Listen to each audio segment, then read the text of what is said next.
Africa, Lebo Thinane caught up with him and had a discussion about his new novel titled Who Killed Piet Barol.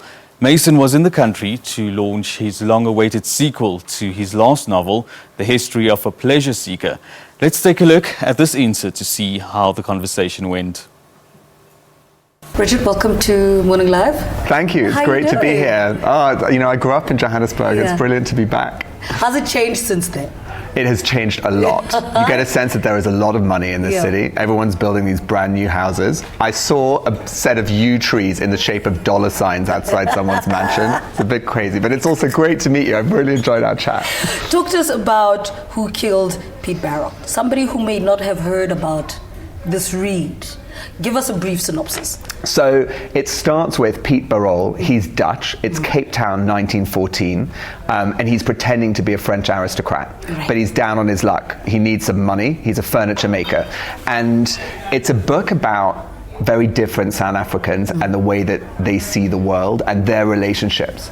So Piet makes friends with Thinane. He just recently got out of the mines. He's the grandson of the witch doctor of Gordana. And he was raised in the old ways. And he tells Piet that he knows of a brilliant tree, an incredible tree. And Piet thinks, I can get this tree for free. Yeah. But he can't speak to Thinane because he doesn't speak Xhosa. Yeah. So they hire Lebo, who is also Xhosa, but raised by German missionaries. So he speaks perfect English. He's a devout Christian.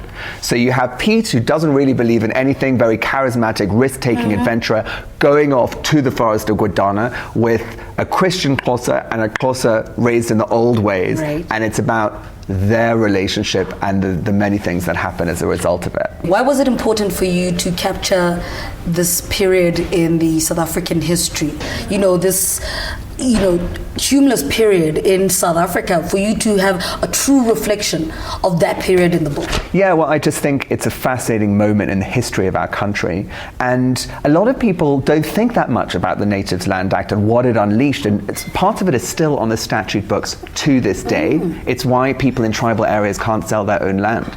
But their land is their only asset. So, I mean, it has its consequences. But I was very interested in telling that story. And, the way that this book started, do you know the forest of Gordana?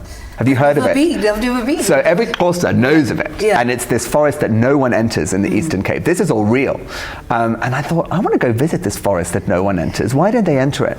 And I asked permission of the chief of the village of Gordana if I could spend the night in the forest. And he said, okay, but you could see he thought it was a kind of weird thing to do. And I was with two Xhosa friends of mine, Nelly Tom and Onwaba and Kai. And the reason that no one enters is that because many Xhosas believe that a monster lives in this forest whose glance turns you to stone. And I met this 100-year-old man, Mr. Mbiko. And I said, Mr. Mbiko, if this monster is there, how do you know? And he said, when I was a boy, i.e. in the 1920s, the white men came and they built structures in this forest and they told me of the monster. The forest. What does it feel like being in this forest? Is there a power greater than yourself when you walk into this forest? That is such an interesting question. I mean, when I went to Gordana for the first time, the witch doctor of Gordana village came with me. And as I walked into the trees, she said to me, this is not an evil place, it's a powerful place. Right. And I stepped into the trees, and honestly, it was like suddenly the modern world just disappeared. This is ancient, ancient forest. And I had recently had a real personal tragedy in my own family, and something about being in this place, she was right. It is a very powerful place. All these feelings rose through me, and actually spending time there, I had a sense of what I should do about my own problem.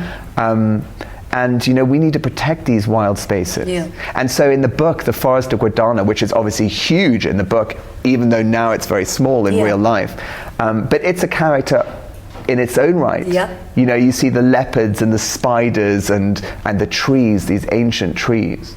And so, it is a very powerful place. Let's talk about these three different worlds. There's a world of witchcraft, Christianity, and ancestry. How do these worlds merge? And what do they have in common, and how do they make it work?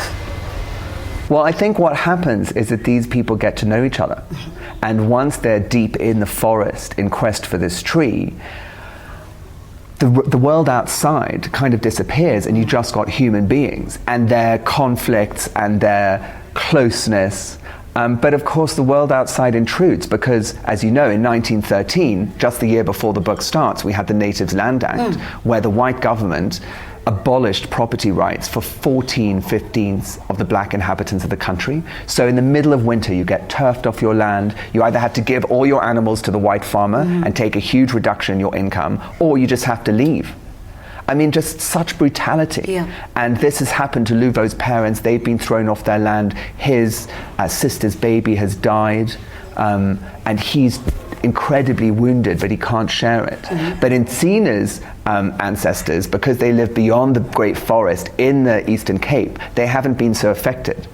And they actually, you know, the whole slaughter of the cattle, right? Yes. And Thine's great-great-grandfather decided not to slaughter his cattle. And they went to the other side of the Great Forest and founded the village of Guadana. And so they are still rich. They still have their cattle. They still live in the old ways. Yeah. And Piet, of course, is European, but he doesn't have any money and he wants some. So there are all these different, everyone's got their own agendas. Yeah. Let's talk about the history of a pleasure seeker, which is the sequel. You know, this one is a sequel to that. When you were writing that, at what point did you say, okay, maybe it can be a sequel? Or well, I mean, I'm making this sort of galaxy of books that fit together in any order. It starts with The Lighted Rooms, then History of a Pleasure Seeker, now Who Killed Piet Barol. And you could read Who Killed Piet Barol and then History of a Pleasure Seeker. They can go in any order. So it's not a series in that way. But Piet came into my mind. He's this charismatic, handsome, risk-taking adventurer. And of course, colonial South Africa was shaped by a lot of people like this who came from Europe. And so when Piet came to me, I knew how he would die. And it's not anything I think you can expect, right? Who killed Piet Barol? It's got a complicated answer to that question. But I knew how he would die, but I wanted to write History of a Pleasure Seeker when he's young and we like him. You know, he hasn't yet been corrupted.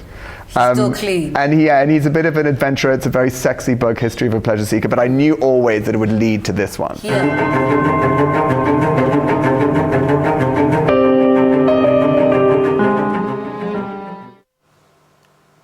When was the last time you